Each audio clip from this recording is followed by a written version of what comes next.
Dear student, स्वागत है आपका एक नई वीडियो में। और आप सभी बच्चों के लिए दो विशेष सूचना है। आप सभी को मालूम है कि आजकल हुआ है रिजल्ट को लेकर के कि रिजल्ट आज आ जाएगा, कल आ जाएगा। तो आपका रिजल्ट मान लीजिए कि 2-3 दिन में जब डिक्लेयर हो जाता है, उसके बाद से आपका एडमिशन होगा तुरंत। जैसे कि अगर आप सेकेंड ईयर में है या फिर फाइनल ईयर में है, फर्स्ट ईयर का तो अभी काउंसलिंग चल रहा है। उसके बावजूद जो आपको विशेष बात इस वीडियो में जो बताने वाला हूँ, उस पर विशेष गौर करना है। खास करके जो स्टूडेंट्स आर्थिक रूप से कमजोर होते हैं, यानी कि स्कॉलरशिप का फॉर्म भरते हैं, सबसे पहली चीज़ आजाद निवास के बारे में है, एक्सपायर होने के बारे में है। अगर एक्सपायर हो जाता है तो आपको नया बनवाना है या फिर नहीं। उसके बावजूद एक और मैंने आपको ऑलरेडी पहले अपडेट दी थी, उसके बारे में भी कई सारे बच्चे कमेंट करके अभी भी पूछ रहे हैं कि वह क्या वो अगर नहीं रहेगा मेरे पास तो हम एलिजिबल हो पाएंगे या फिर नहीं। तो सारी जानकारी आपको मिलेगी। सबसे पहले मैं बता दूं कि बहुत सारे जो फर्स्ट ईयर के स्टूडेंट्स हैं, मान लीजिए जो फर्स्ट ईयर में इस बार आ रहे हैं, उनका जो भी बच्चे आ रहे हैं नया, वो जैसे कि मान लीजिए कि अगर आप 12 में उन्होंने स्कॉलरशिप का फॉर्म भरा था तो उन्होंने उस वक्त क्या किया था, अपना आजाद निवास जो भी उनका लगता होगा, जैसे कि जनरल कैटेगरी की बात करें तो कास्ट सर्टिफिकेट नहीं लगता है, मतलब जो भी लगता होगा, तो उन्होंने उस वक्त अपना नया बनवाया होगा। लेकिन अगर आप पॉलिटेक्निक के फर्स्ट ईयर में आ रहे हैं तो आप ये करेंगे कि आप इस बार भी नया बनवा लेंगे, इसलिए कि तीनों साल वही चलेगा। आपका बीच में एक्सपायर हो जाता है तो दिक्कत हो जाती है। अब बात कर लेते हैं जो तीसरी अपडेट है, वो तो सभी के लिए इंपॉर्टेंट है। जो दूसरी चीज़ है, सबसे पहले कि मान लीजिए कि आप सेकेंड ईयर में है, यानी कि इस बार आप रिन्यूअल करेंगे अपने स्कॉलरशिप को, और आपका क्या हुआ है कि आपका आय जात निवास जो भी चीज़ है एक्सपायर हो गया है। अब आप रिन्यूअल में जब जैसे रिन्यूअल करेंगे, अभी मैं जैसे ही आपका रिजल्ट डिक्लेयर होता है, एडमिशन होता है, रिन्यूअल कैसे करना है वो भी मैं आपको प्रोसेस बता दूंगा। आप एक्टिव रहेंगे, इसलिए कि तुरंत ही आपका स्कॉलरशिप का फॉर्म भरा जाएगा। अब देखिए इस केस में होता क्या है, बच्चे क्या करते हैं, नया तो बनवा लेते हैं, उनको जानकारी रहती नहीं है कि चलिए उन्होंने नया बनवा लिया, उनका एक्सपायर हो गया तो 3 साल में, ठीक है। जैसे कि ज़्यादा बात करें इनकम सर्टिफिकेट की, तो उनका एक्सपायर हो गया 3 साल में, उन्होंने नया बनवा लिया। अब जो आप रिन्यूअल करेंगे, या फिर आप सेकेंड ईयर में है या फिर फाइनल ईयर में है, तो उसमें ऑप्शन नहीं आता है कि आप इसको करेक्ट, यानी कि आप इसको चेंज कर पाए, आपका पुराना वाले रहता है। अब आपने इस केस में आपने नया बनवा लिया, पता चले कि इंटरनेट पे नया शो हो रहा है और आपका पुराना वाला है उसमें भरा हुआ है, उसमें ऑप्शन चेंज का ऑप्शन नहीं होता है। तो इसमें देखिए 2 कंडीशन होती है। बहुत सारे बच्चे मान लीजिए कि नया बनवा लेते हैं तो नया वाला लगा देते हैं, और पता चलता है कि उसमें जो है वो एडिट करने का ऑप्शन तो आता नहीं है। उसमें जो आपके सर्टिफिकेट होते हैं, कास्ट सर्टिफिकेट या फिर इनकम सर्टिफिकेट, वो सारी चीज़ें रिन्यूअल के ऑप्शन में उनको चेंज करने का ऑप्शन नहीं आता है। तो आप वही रहने देंगे, जो उसमें है वही रहने देंगे, और उसी की फोटो कॉपी, इंटरनेट कॉपी निकाल करके जमा कर देंगे। इस केस में अगर आप नया बनवा लेते हैं, मान लीजिए कि नया आपने बनवा लिया, इंटरनेट पर नया शो हो रहा है और वहाँ पे आपका जैसे देखा जाएगा फॉर्म में, तो उसमें आपका पुराना दिखाएगा, तो उससे थोड़ी सी दिक्कत क्रिएट हो जाती है और आपकी स्कॉलरशिप की राशि फंस भी सकती है। इस केस में अगर आपका पुराना ही है, अगर रिन्यूअल में चेंज का ऑप्शन नहीं आता है, तो आप वैसे ही रहने देंगे। जैसे कि आपने देखा होगा, अगर आप गवर्नमेंट पॉलिटेक्निक से होंगे तो आप फर्स्ट ईयर में हॉस्टल में होंगे, या फिर सेकेंड ईयर में अगर आप बाहर आ गए होंगे, तो फर्स्ट ईयर में जो आपका पैसा आता था 14,000 रुपये, अगर हॉस्टल फी वगैरह ऐड करके, तो सेकेंड ईयर में भी आपका उतना ही आता है। इसलिए कि सेकेंड ईयर में जो आपका हॉस्टल है उसको फॉरगेट करने का, उसमें चेंज करने का ऑप्शन नहीं रहता है, तो उसमें भी 14,000 15,000 रुपये आ जाता है, और कई सारे बच्चों का 12,000 आता है, ठीक है। तो उसमें चेंज का ऑप्शन नहीं रहता है। रिन्यूअल कर रहे हैं आप, तो आप अपना पुराना वाला ही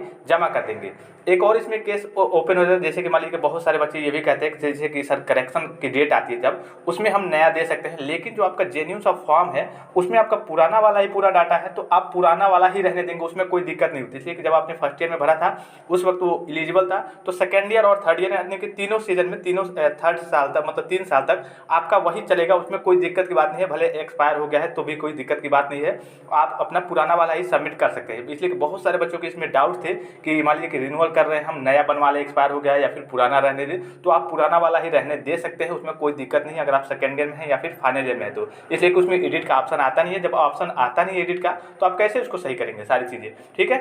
ये हो गई। और तीसरी जो सबसे महत्वपूर्ण है सभी के लिए, मैंने आपको ऑलरेडी एक विशेष वीडियो में बता भी रखा था कि सभी के लिए राशन कार्ड का जो नंबर है वो कंपलसरी है, यानी कि परिवार आईडी कोई रहे या फिर राशन कार्ड जो है वो कंपलसरी है। तो इस बात को लेकर के बच्चे बहुत ज़्यादा कमेंट कर रहे हैं, इंस्टाग्राम पर मैसेज कर रहे हैं कि सर मेरे यहाँ तो, हम लोग जैसे अमीर फैमिली के हैं, मेरे यहाँ तो राशन कार्ड है ही नहीं, तो आपको राशन कार्ड बनवाना होगा या फिर कोई परिवार आईडी आपके पास होनी चाहिए जिसका आप नंबर वहाँ पर सबमिट कर पाए। अगर वो नंबर आप फिलअप नहीं करते हैं तो इससे जाना जाता है कि हाँ आप जैसे गरीबी रेखा के ऊपर, यानी कि मतलब कि आप आर्थिक रूप से बहुत ज़्यादा मजबूत है, आपके पास पैसे की कमी नहीं है, तो आप इसके लिए एलिजिबल नहीं हो पाएंगे। इसीलिए इस साल से सभी के लिए, मतलब मैं तो पॉलिटेक्निक के अपने बच्चों की बात कर रहा हूँ, लेकिन सभी यूपी स्कॉलरशिप में सभी के लिए एलिजिबिलिटी ये कर दिया गया है कि हाँ आपके पास राशन कार्ड होना चाहिए और उसमें आपका नाम होना चाहिए, और वो नाम आपका आधार कार्ड से लिंक होना चाहिए। जैसे कि आप राशन वगैरह उठाने जाते हैं तो आप उसके लिए एलिजिबल है कि हाँ आप थंब इम्प्रेशन से अपना राशन उठा लीजिए। ये नहीं कि आपका नाम है उसमें और आधार कार्ड से लिंक नहीं है, तब भी दिक्कत हो जाएगी, क्योंकि उसकी फोटो कॉपी वगैरह भी आपकी इस बार लग सकती है।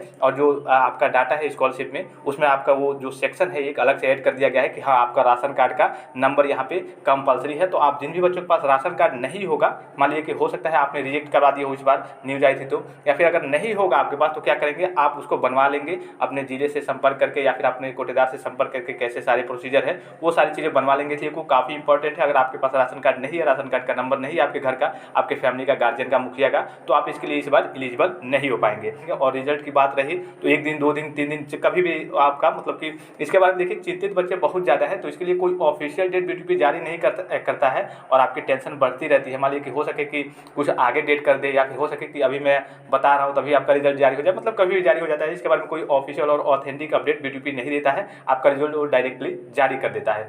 यहाँ पे अगर आपको कोई भी रिजल्ट के बारे में जानकारी चाहिए तो यहाँ पे आपको सर्च करना है गूगल में जाकर के boardsexam.com, ठीक है। सर्च करेंगे, जैसे ही ऊपर ही सबसे पहले ऑफिशियल वेबसाइट आपको दिख रही होगी, इस पर क्लिक करना है। जैसे इसमें नीचे की ओर आएंगे आपके पास बहुत सारे ऑप्शन आएंगे, यहाँ पे ऐड को क्लोज कर देना है। यहाँ देखिए बीटीयूपी इवेंट सेमेस्टर रिजल्ट 2022, यहाँ पे आपको क्लिक करना है। यहाँ से आपको पूरी लेटेस्ट अपडेट सबसे पहले मिलेंगी, हर एक प्रकार की जानकारी मिलेगी। यहाँ पे आप अगर आप नीचे की ओर आएंगे तो बहुत सारे यहाँ पे लिंक आपको देखने को मिलेंगे और आपका रिजल्ट कब जारी हो सकता है वो भी सारी चीज़ें बताई गई हैं यहाँ पे। तो नीचे की ओर आएंगे तो जो ऑफिशियल लिंक है, इसलिए कि कई जगह से आप सर्च वगैरह करते होंगे या फिर जब रिजल्ट आती है तो देखते हैं तो वहाँ से आपको कुछ चीज़ें मिल नहीं पाती हैं या फिर आपका ओपन नहीं हो पाता है। तो यहाँ से आपको दिख रहा होगा यूजफुल लिंक वगैरह में, यहाँ पे ये आपका btp.ac.in रिजल्ट 2022, यहाँ पे अगर आप क्लिक करेंगे तो आप ऑफिशियल वेबसाइट पे चले जाएंगे। यहाँ देखिए अभी आपका और सेमेस्टर का ही दिखा रहा है, यानी कि जब आपके लिंक वगैरह जनरेट होते हैं तो साइट वगैरह बिजी रहती है, तो आप यहाँ से आकर के पूरी जानकारी को प्राप्त कर सकते हैं। कोई भी आपको अपडेट वगैरह चाहिए या फिर कोई आपके जो इन्फॉर्मेशन आती है, लेटेस्ट अपडेट आती है, तो आपकी PDF वगैरह यहाँ से आपको सारी चीज़ें मिल जाएंगी। तो फिलहाल इस वीडियो में इतना ही, इजाजत दीजिए, धन्यवाद, थैंक्स फॉर वॉचिंग, मिलते हैं नेक्स्ट वीडियो में।